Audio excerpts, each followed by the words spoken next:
it's almost getting addictive narrating while live streaming. I can see why so many audiobook narrators have started to do it. Okay, there we go. That's working. Nice. Thought I'd just keep that up and running so I can make sure the stream is working. We'll turn the light on, shall we? Or do we want a cozy atmosphere? What do we want? I think the coziness works. Okay.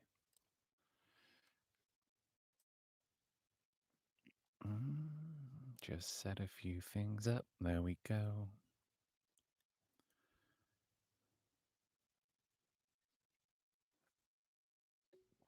If you're wondering why I'm forced myself to record Dracula at this time,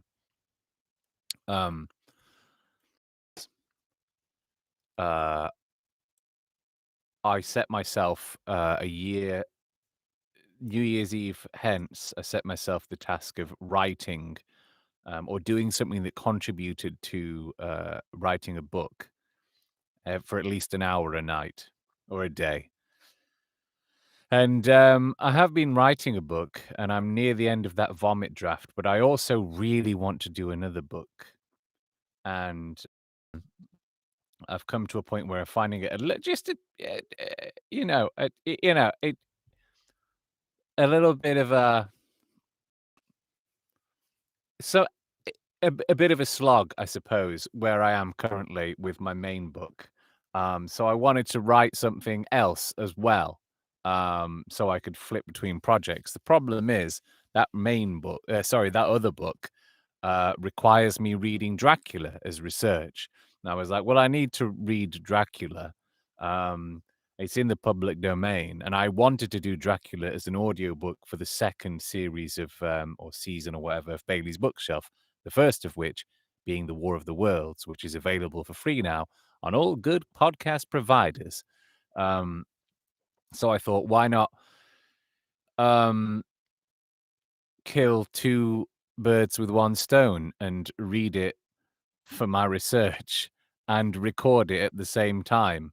So this counts as my research towards one of the books that I am writing. Oh, it's Craig Hart. How you doing, Craig? Lovely to have you along. So this counts as one of the research as towards one of the books I'm writing. So that's why I'm doing it so late at night. But it's Craig's time, so I'm delighted about that. Right. I'll pop the old FX on Reaper, and then we'll crack on.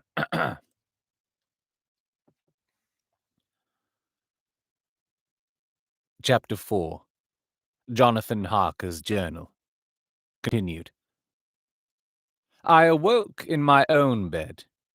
If it be that I had not dreamt, the Count must have carried me here. I tried to satisfy myself on the subject, but could not arrive at any unquestionable result. To be sure, there were certain small evidences, such as that my clothes were folded and laid by in a manner which was not my habit. My watch was still unwound, and I am rigorously accustomed to wind it the last thing before going to bed, and many such details. But these things are no proof, for they may have been evidences that my mind was not as usual, and, for some cause or another, I had certainly been much upset. I must watch for proof. One thing I am glad. Oops. Excuse me. Heats up a lot in this studio. Turn the radiator off again. All that soundproof insulation I've stuck in the roof. For proof. Of one thing I am glad. If it was that the Count carried me here and undressed me, he must have been hurried in his task, for my pockets are intact. I am sure this diary would have been a mystery to him, which he would not have brooked. He would have taken or destroyed it. As I look round this room, although it has been to me so full of fear, it is now a sort of sanctuary, for nothing can be more dreadful than those awful women who were, who are waiting to suck my blood. 1st of May. I have been down to look at that room again in daylight, for I must know the truth. When I got to the doorway at the top of the stairs, I found it closed. It had been so forcibly driven against the jamb that part of the woodwork was splintered. I could see that the bolt of the lock had not been shot, but the door is fastened from the inside. I fear it was no dream, and must act on this surmise. 2nd of May. I am surely in the toils. Last night, the Count asked me, in the suavest tones, to write 3 letters, one saying that my work here was nearly done, and that I should start for home within a few days. Another, that I was starting on the next morning from the time of the letter. And the third, that I had left the castle, and arrived at Bistritz. I would fain have rebelled, but felt that in the present state of things it would have been madness to quarrel openly with the Count whilst I am so absolutely in his power. And to refuse would be to excite his suspicion and to arouse his anger. He knows that I know too much, and that I must not live, lest I be dangerous to him. My only chance is to prolong my opportunities. Something may occur that will give me a chance to escape. I saw in his eyes something of that gathering wrath which was manifest when he hurled that fair woman from me. He explained to me that posts were few and uncertain, and that my writing now would ensure ease of mind to my friends.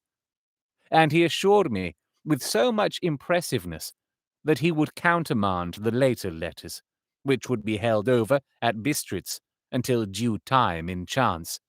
Excuse me.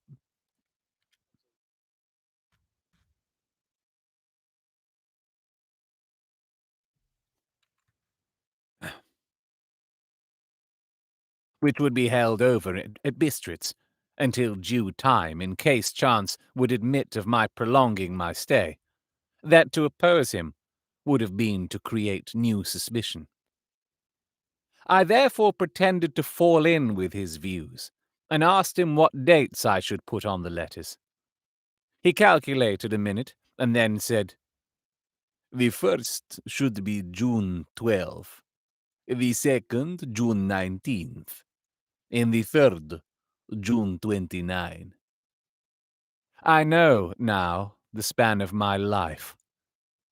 God help me. 28th of May. There is a chance of escape, or at any rate of being able to send word home. I have totally forgotten how to pronounce this goddamn word again. Every time I forget how to pronounce the word.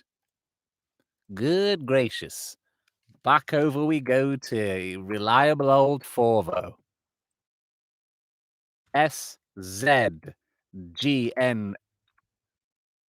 S-Z-G-A-N-Y. What a word, eh? Zizgany. Oh, it's not... That was on Forvo previous... I'm sure that was on Forvo previously. This is a... Alright, let's look somewhere else. Zizgany. Okay.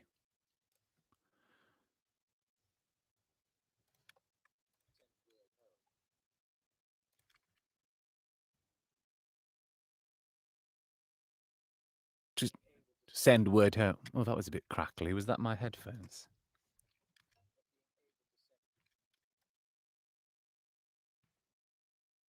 Like that.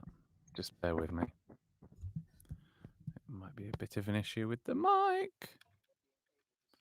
Right. Try that bit all again. 28th May. There is a chance of escape, or at any rate of being able to send word home. A band of Sezgeni have come to the castle, and are encamped in the courtyard. The Cisgani are gypsies. I have notes of them in my book. They are peculiar to this part of the world, though allied to the ordinary gypsies all the world over.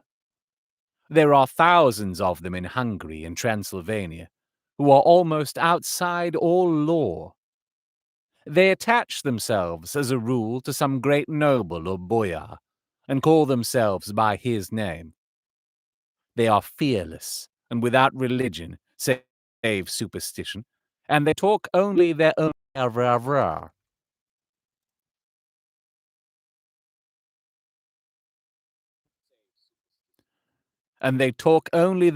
varieties of the Romany tongue. I shall write some letters home, and shall try to get them to have them posted. Didn't like that at all.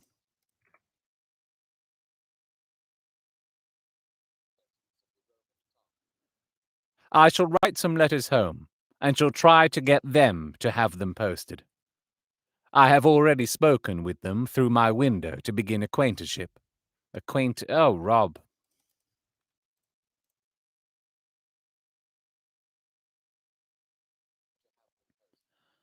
I have already spoken them. Oh, no, that is right.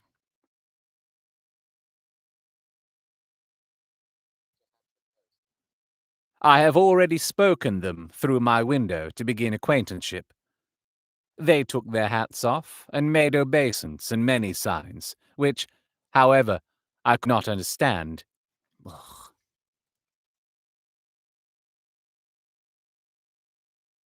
I could not There's a strange crackling. I don't like it.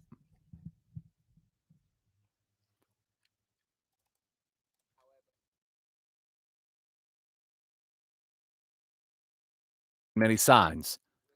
However, I could not understand any more than I could their spoken language. I have written the letters. Mina's is in shorthand, and I simply ask Mr. Hawkins to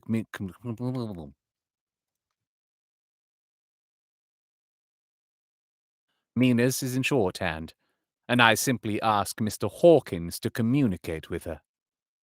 To her I have explained my situation, but without the horrors which I may only surmise. It would shock and frighten her to death were I to expose my heart to her. Should the letters not carry, then the Count shall not yet know my secret, or the extent of my knowledge. I have given the letters. I threw them through the bars of my window with a gold piece, and made what signs I could to have them posted. The man who took them pressed them to his heart and bowed, and then put them in his cap. I could do no more. I stole back to the study and began to read. As the Count did not come in, I have written here. The Count has come. He sat down beside me, and said in his smoothest voice, as he opened two letters, "The Sesgeni has given me these, of which, though I know not whence they come, I shall, of course, take care. See." He must have looked at it. "One is from you, and to my friend Peter Hawkins, the other." Here, he caught sight of the strange symbols as he opened the envelope, and the dark look came into his face, and his eyes blazed wickedly. "The other is a vile thing, an outrage upon friendship and hospitality. It is not signed. Well, so it cannot matter to us." And he calmly held letter and envelope in the flame of the lamp till they were consumed. Then he went on. "The letter to Hawkins, that I shall, of course, send on, since it is yours. Your letters are sacred to me. Your pardon, my friend, that unknowingly I did break the seal. Will you not cover it again?" He held out the letter to me, and with a courteous bow handed me a clean envelope. I could only redirect it and hand it to him in silence. When he went out of the room, I could hear the key turn softly. A minute later, I went over and tried it, and the door was locked. When, an hour or two after, the Count came quietly into the room, his coming awakened me, for I had gone to sleep on the sofa. He was very courteous and very cheery in his manner, and seeing that I had been sleeping, he said, "So, my friend, you are tired. Go to bed. There is the surest rest. I may not have the pleasure to talk tonight, since there are many labors to me. But you will sleep, I pray." I passed to my room and went to bed, and strange to say, slept without dreaming. Despair has its own calms. 1st of May. This morning, when I woke, I thought I would provide myself with some paper and envelopes from my bag, and keep them in my pocket, so that I might write in case I should get an opportunity. But again a surprise, again a shock. Every scrap of paper was gone, and with it all my notes, my memoranda, relating to railways and travel, my letter of credit, in fact, all useful to me were I once outside the castle. I sat and pondered a while, and then some thought occurred to me, and I made search of my portmanteau, and in the wardrobe where I had placed my clothes. The suit in which I had travelled was gone, and also my overcoat and rug. I could find no trace of them anywhere. This looked like some new scheme of villainy. 1st of June. This morning, as I was sitting on the edge of my bed, cudgelling my brains, I heard without a cracking of whips and pounding and scraping of horses. I heard without. Oh no, that's right.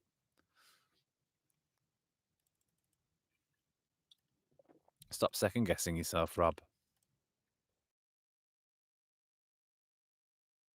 Cudgelling my brains.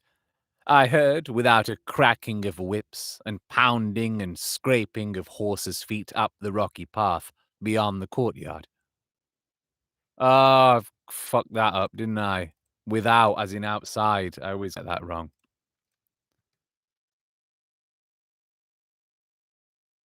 Cudgelling my brains. I heard without a cracking of whips and pounding and scraping of horses' feet up the rocky path beyond the courtyard.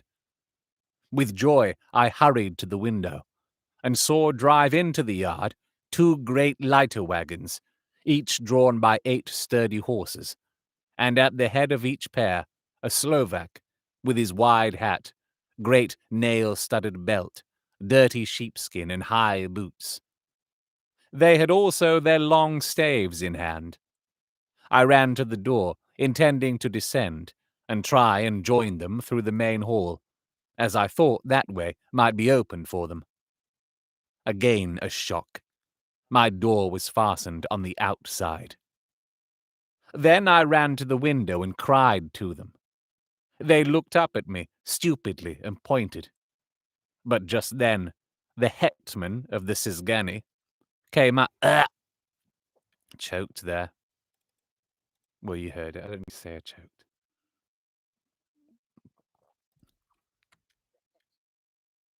I do like the word hetman, though. Hetman's a good word for like a captain or leader.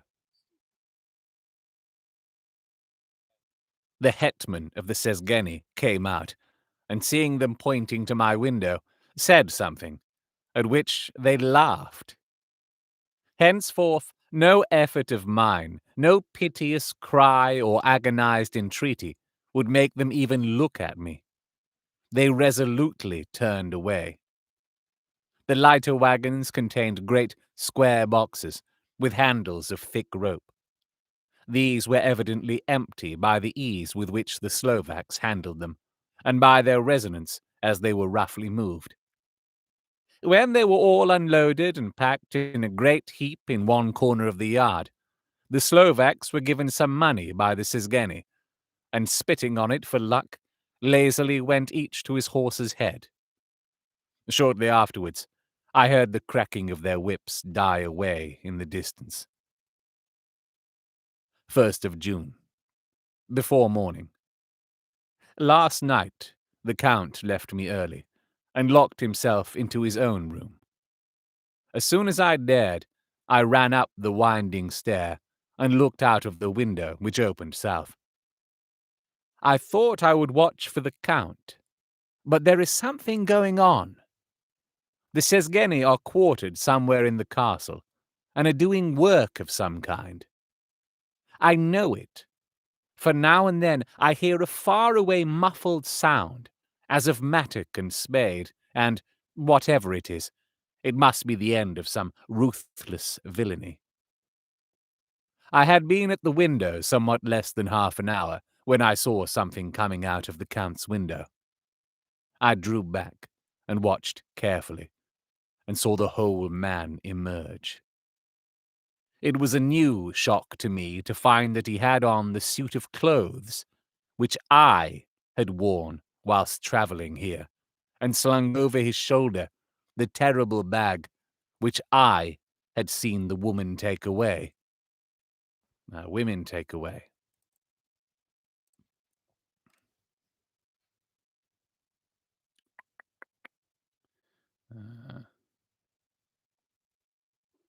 Blah, blah, blah. Right.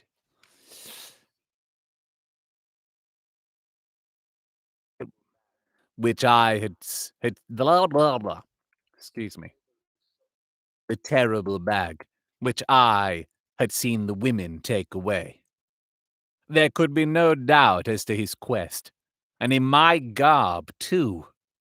This, then, is his new scheme of evil, that he will allow others to see me, as they think, so that he may both leave evidence that I have been seen in the towns or villages posting my own letters, and that any wickedness which he may be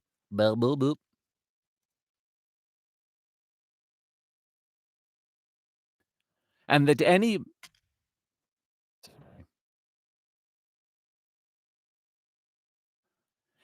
any wickedness which he may do shall by the local people be attributed to me.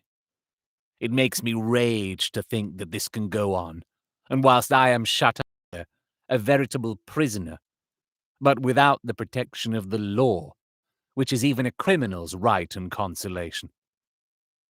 I thought I would watch for the Count's return, and for a long time sat doggedly at the window. Then I began to notice that there were some quaint little specks floating in the rays of the moonlight. They were like the tiniest grains of dust, and they whirled round and gathered in clusters in a nebulous sort of way.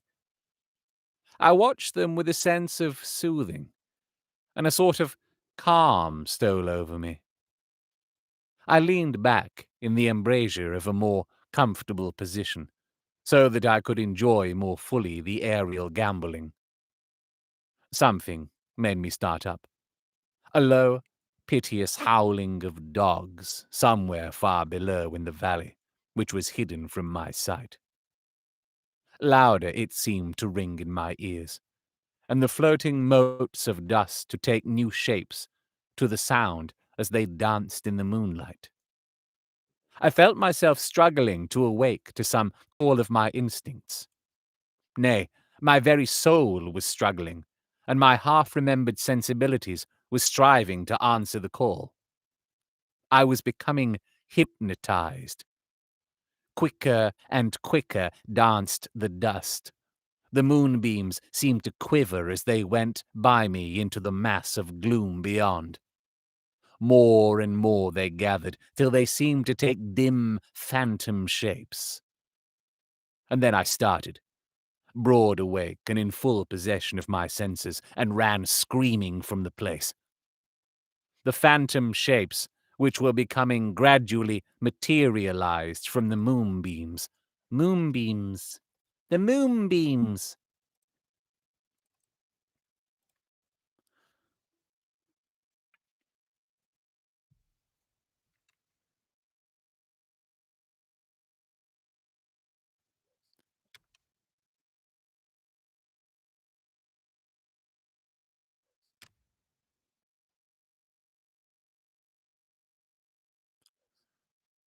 The phantom shapes, which were becoming gradually materialized from the moonbeams, were those of the three ghostly women to whom I was doomed. I fled and felt somewhat safer in my own room, where there was no moonlight, and where the lamp was burning brightly.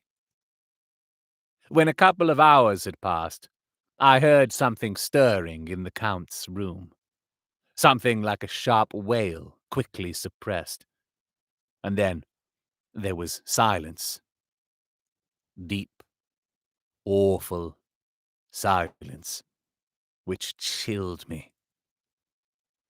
With a beating heart, I tried the door, but I was locked in my prison and could do nothing. I sat down and simply cried. As I sat, I heard a sound in the courtyard without, the agonized cry of a woman. I rushed to the window, and throwing it up, peered out between the bars. There, indeed, was a woman with disheveled hair, holding her hands over her heart, as one distressed with running. She was leaning against the corner of the gateway. When she saw my face at the window, she threw herself forward and shouted in a voice laden with menace, "Monster! Give me my child!" She threw herself on her knees, and raising up her, cried the same words in tones which wrung my heart. Then she tore her hair and beat her breast, and abandoned herself to all the violences of extravagant emotion. Finally, she threw herself forward, and, though I could not see her, I could hear the beating of her naked hands against the door. Somewhere, high overhead, probably on the tower, I heard the voice of the Count, calling in his harsh, metallic whisper. His call seemed to be answered from far and wide by the howling of wolves. Before many minutes had passed, a pack of them poured, like a pent-up dam when liberated, through the wide entrance into the courtyard.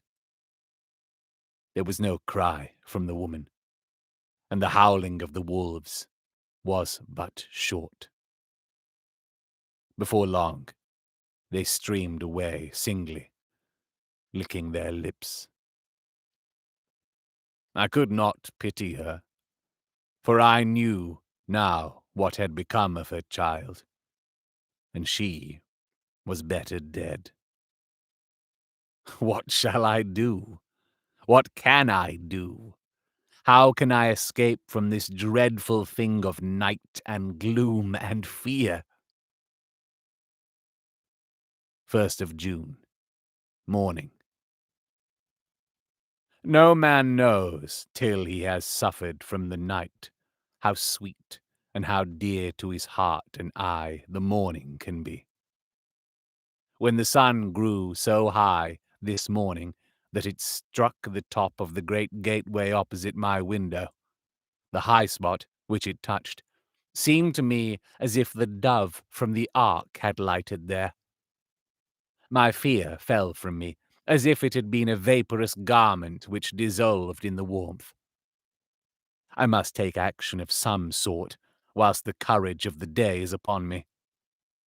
Last night, one of my post-dated letters went to post, the first of that fateful series which is to blot out the very traces of my existence from the earth.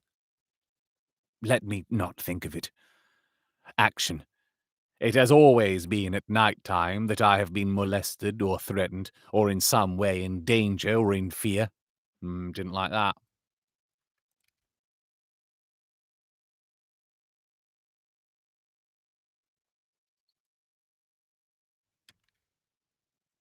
Did like that, though, so I'll start after that. It has always been at night time that I have been molested or threatened, or in some way in danger or in fear. I have not yet seen the Count in the daylight. Can it be that he sleeps when others wake, that he may be awake whilst they sleep? If I could only get into his room. But there is no possible way. The door is always locked. No way for me. Yes, there is a way, if one dares to take it. Where his body has gone, why may not another body go? I have seen him myself crawl from his window. Why should I not imitate him and go in by his window? The chances are desperate, but my need is more desperate still. At the worst, it can only be death, and a man's death is not a calf's, and the dreaded hereafter may still be open to me. God help me in my task. Goodbye, Mina, if I fail. Goodbye, my faithful friend and second father. Goodbye, all, and last of all, Mina. Same day, later. I have made the effort, and, God helping me, have come safely back to this room. I must put down every detail in order. I went whilst my courage was fresh, straight to the window on the south side, and at once got outside on the narrow ledge of stone which runs around the building on this side. The stones are big and roughly cut, and the mortar has by process of time been washed away between them. I took off my boots and ventured out on the desperate way. I looked down once, so as to make sure that a sudden glimpse of the awful.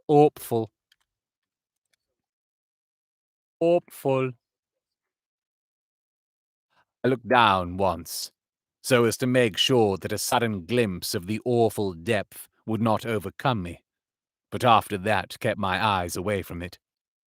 I knew pretty well the direction and distance of the Count's window, and made for it as well as I could, having regard to the opportunities available. I did not feel dizzy.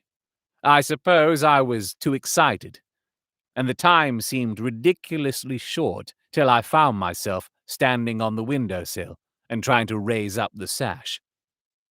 I was filled with agitation, however, when I bent down and slid feet foremost in through the window. Then I looked around for the Count, but, with surprise and gladness, made a discovery. The room was empty. It was barely furnished with odd things which seemed to have never been used. The furniture was something the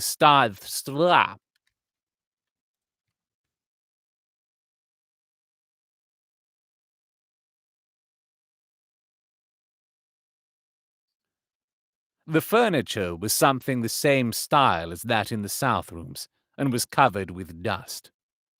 I looked for the key, but it was not in the lock, and I could not find it anywhere.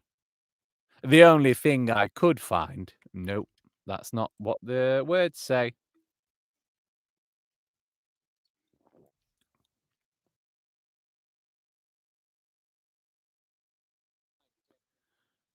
The only thing I found was a great heap of gold in one corner.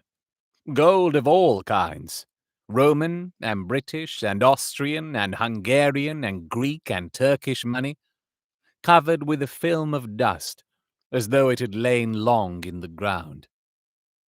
None of it, that I noticed, was less than 300 years old. There were also chains and ornaments, some jeweled, but all of them old and stained. At one corner of the room was a heavy door. I tried it, for, since I could not find the key of the room or the key of the outer door, which was the main object of my search, I must make further examination, or all my efforts would be in vain. It was open, and led through a stone passage to a circular stairway, which went steeply down. I descended, minding carefully where I went, for the stairs were dark, being lit only by loopholes in the heavy masonry. At the bottom, there was a dark, tunnel-like passage, through which came a deathly, sickly odor. the odor of old earth newly turned. As I went through the passage, the smell grew closer and heavier.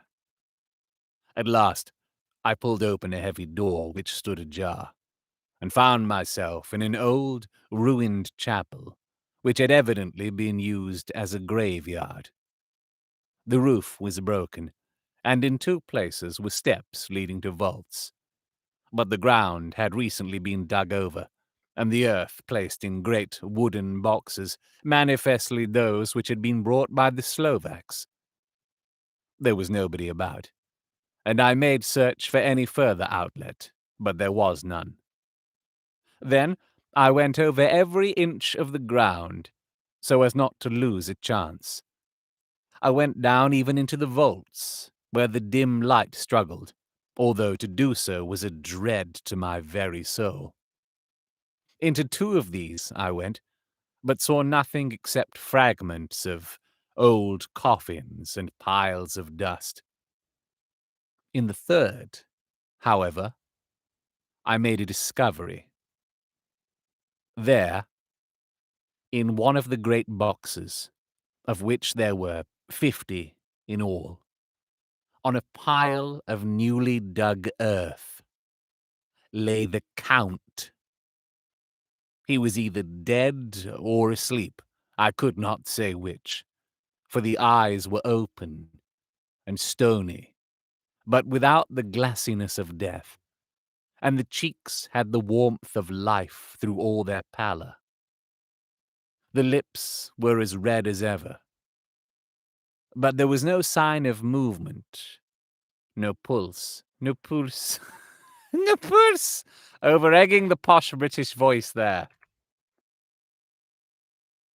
No pulse. A bad boy goes in the outtakes.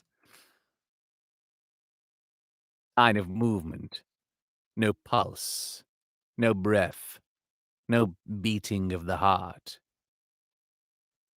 I bent over him and tried to find any sign of life, but in vain.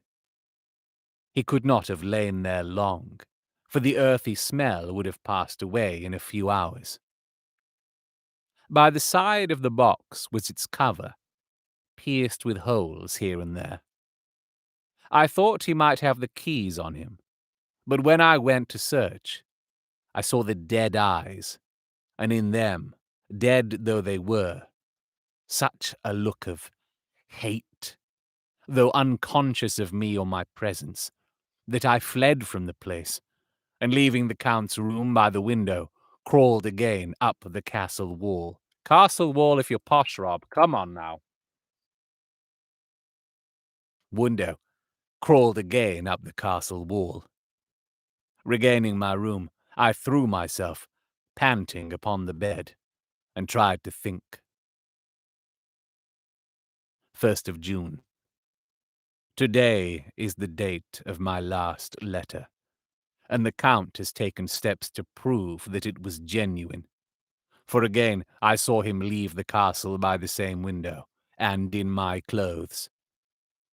As he went down the wall, lizard fashion, I wished I had a gun or some lethal weapon, that I might destroy him.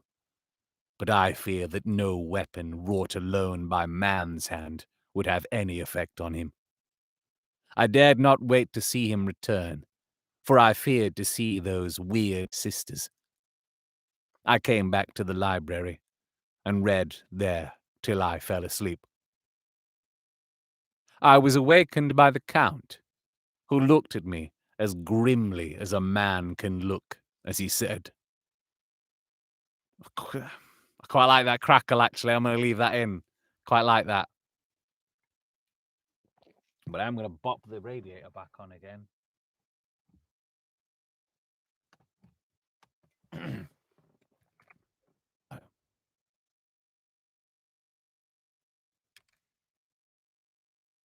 Man can look, as he said, tomorrow, my friend, we must part.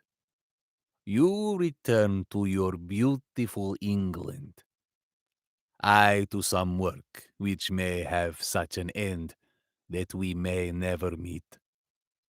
Your letter home has been dispatched. Tomorrow I shall not be here, but all shall be ready for your journey. In the morning come the Sesgeni, who have some labors of their own here, and also come some Slovaks. When they have gone, my carriage shall come for you, and shall bear you to the Borgo Pass to meet the diligence from Bukovina to Bistritz. But I am in hopes that I shall see more of you at Castle Dracula. I suspected him, and determined to test his sincerity. Sincerity! It seems like a profanation of the word to write it in connection with such a monster. So, asked him point blank, "Why may I not go tonight?" "Because, dear sir, my coachmen and horses are away on a mission." "But I would walk with pleasure. I want to get away at once." He smiled, such a soft, smooth, diabolical smile that I knew there was some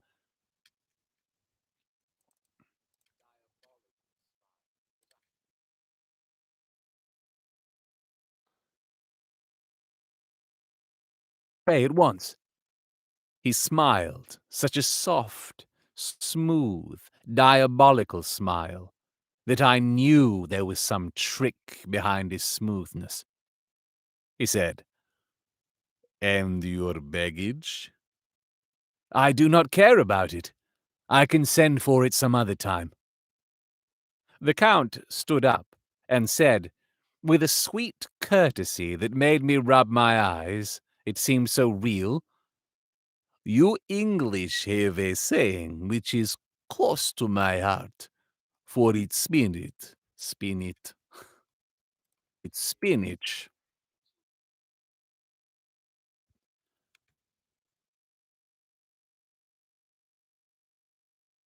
for its spirit is that which rules our boyars. Welcome the coming, speed the parting guest. Come with me, my dear young friend.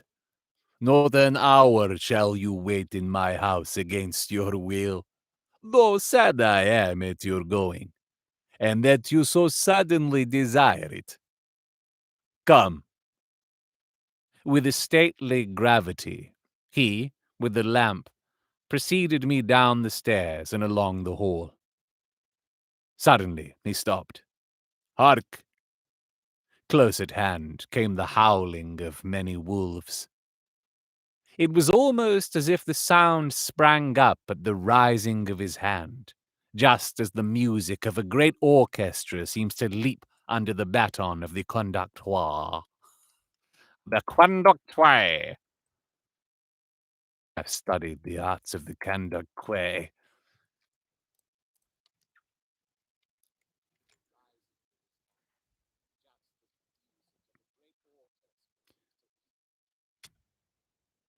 Of his hand, just as the music of a great orchestra seems to leap under the baton of the conductor.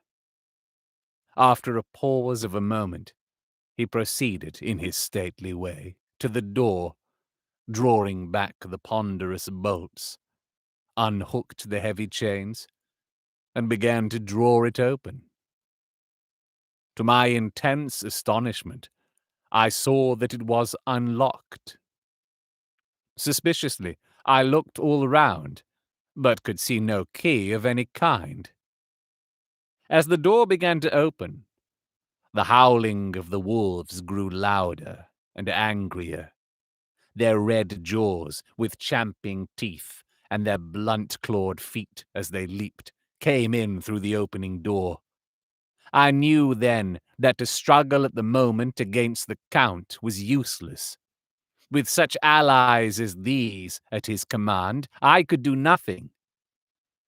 But still the door continued slowly to open, and only the Count's body stood in the gap.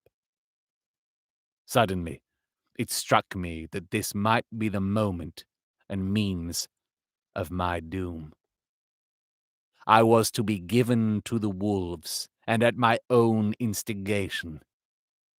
There was a diabolical wickedness in the idea great enough for the Count, and, as a last chance, I cried out, "Shut the door! I shall wait till morning!" and covered my face with my hands to hide my tears of bitter disappointment. With one sweep of his powerful arm, the Count threw the door shut, and the great bolts clanged and echoed through the hall as they shot back into their places.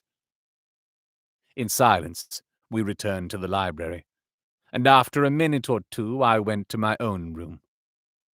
The last I saw of Count Dracula was his kissing his hand to me, with a red light of triumph in his eyes, and with a smile that Judas in hell might be proud of. When I was in my room and about to lie down, I thought I heard a whispering at my door. It went,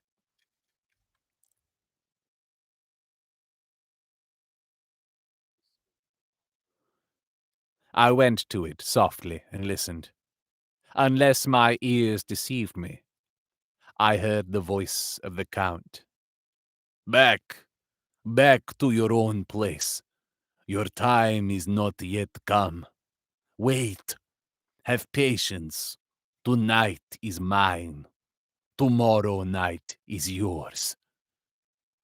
There was a low, sweet ripple of laughter, and in a rage I threw open the door and saw without the three terrible women licking their lips.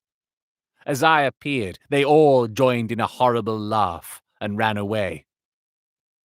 I came back to my room and threw myself on my knees. It is then so near the end?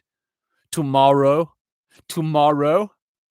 Lord help me, and those to whom I am more wee. That's a satanic ritual. He's actually a practitioner of the dark arts himself. Lord help me, and those to whom I am dear. 1st of June, morning. These may be the last words I ever write in this diary.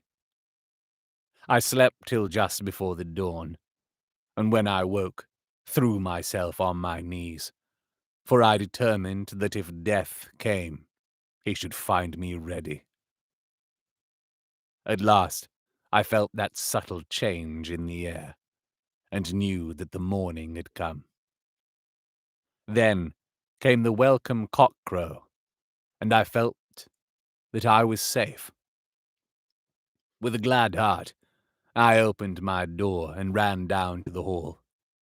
I had seen that the door do do do do do do.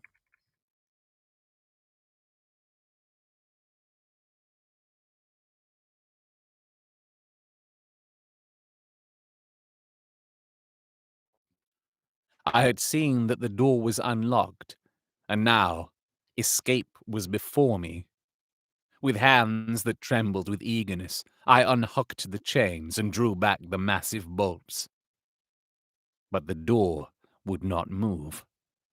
Despair seized me. I pulled and pulled at the door and shook it till, massive as it was, it rattled in its casement. I could see the bolt shot. It had been locked after I left the Count. Then a wild desire took me to obtain that key at any risk, and I determined then, there, da do, da da.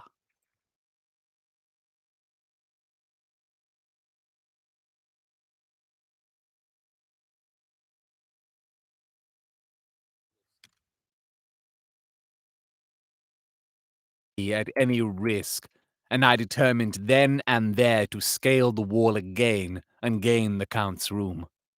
He might kill me, but death now seemed the happier choice of evils. Without a pause, I rushed up to the east window and scrambled down the wall, as before, into the Count's room. It was empty, but that was as I expected. I could not see a key anywhere. but the heap of gold remained. I went through the door in the corner, and down the winding stair, and along the dark passage into the old chapel. I knew now well enough where to find the monster I sought. The great box was in the same place, close against the wall. But the lid, can't get away with that. Can't be bothered going back and editing that out just for comedy value. Carry on.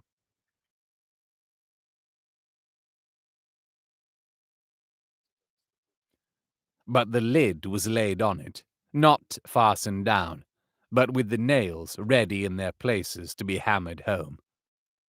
I knew I must reach the body for the key, so I raised the lid and laid it back against the wall.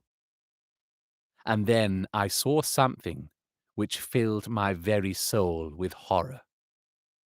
There lay the Count, but looking as if his youth had been half renewed, for the white hair and moustache were changed to dark iron grey. The cheeks were fuller, and the white skin seemed ruby red underneath.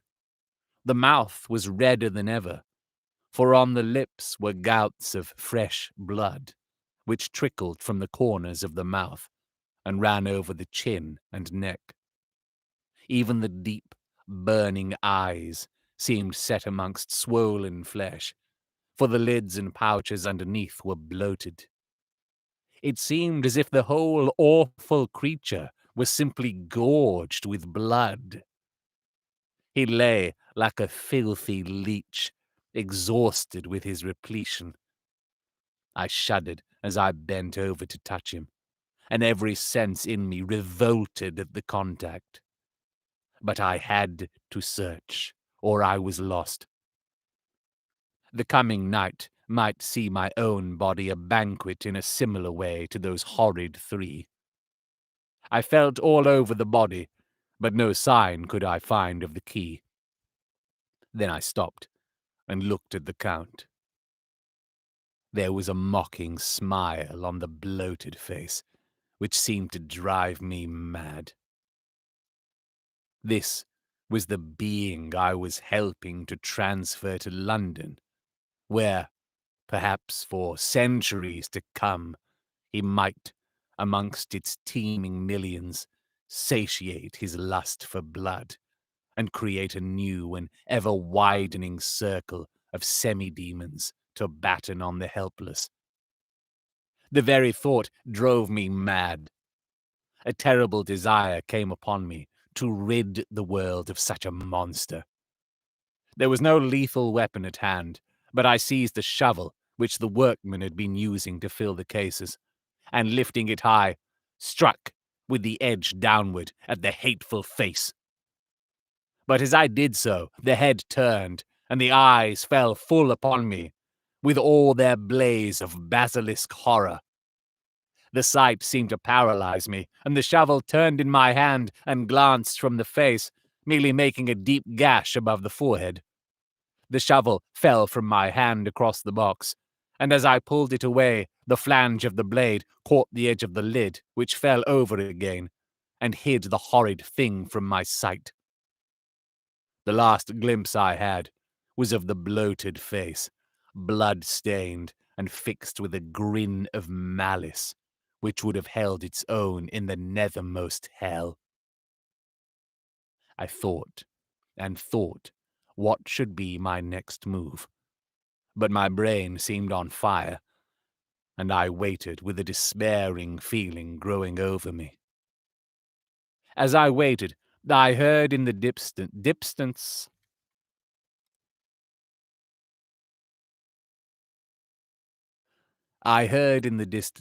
a gypsy song, sung by merry voices coming closer, and through their song, the rolling of heavy wheels and the cracking of whips.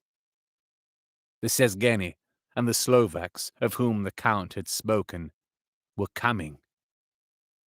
With a last look around, and at the box which contained the vile body, I ran from the place and gained the Count's room, determined to rush out. Rush, if you're posh. Yorkshire. gained the Count's room, determined to rush out with the moment the door should be opened. Nope, at the moment the door should be opened. De- Determined to rush out at the moment the door should be opened. With strained ears I listened, and heard downstairs the grinding of the key in the great lock, and the falling back of the heavy door. There must have been some other means of entry, or someone had a key for one of the locked doors. Then there came the sound of many feet tramping and dying away in some passage, which sent up a clanging echo. I turned to run down again towards the vault, where I might find the new entrance. But at the moment, there seemed to come... At the moment? Yeah, that's fine.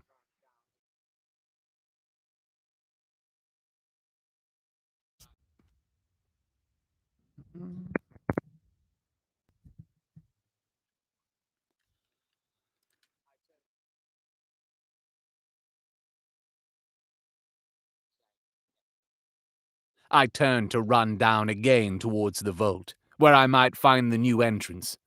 But at the moment there seemed to come a violent puff of wind, and the door to the winding stair blew to with a shock that set the dust from the lintels flying. When I ran to push it open, I found that it was hopelessly fast. I was again a prisoner, and the net of doom was closing round me more closely. As I write, there is, in the passage below, a sound of many tramping feet, and the crash of weights being set down heavily. Doubtless the boxes with their freight of earth.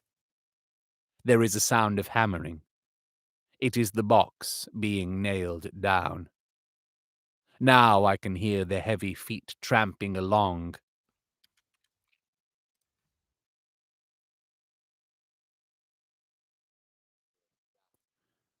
Now I can hear the heavy feet tramping again along the hall, with many other idle feet coming behind them. The door is shut, and the chains rattle. There is a grinding of the key in the lock. I can hear the key withdraw. Then another door opens and shuts. I hear the creaking of lock and bolt. Hark! In the courtyard and down the rocky way, the roll of heavy wheels, the crack of whips, and the chorus of the sesgeni as they pass into the distance. I am alone in the castle with those awful women. Just bad. I need to look something up.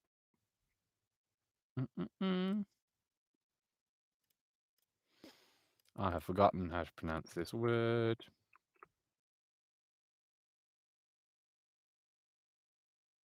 Foe. It's just foe.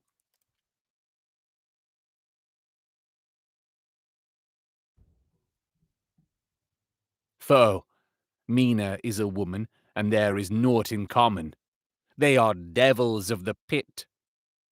I shall not remain alone with them. I shall try to scale the castle wall farther than I have yet attempted. I shall take some of the gold with me, lest I want it later. I may find a way from this dreadful place. And then, away for home, away to the quickest and nearest train, away from this cursed spot, from this cursed land where the devil and his children still walk with earthly feet. At least God's mercy is better than that of these monsters, and the precipice is steep and high. At its foot, a man may sleep, as a man. Goodbye, all. Mina. And that is the end of Dracula, Chapter 4. Hope you've enjoyed that one.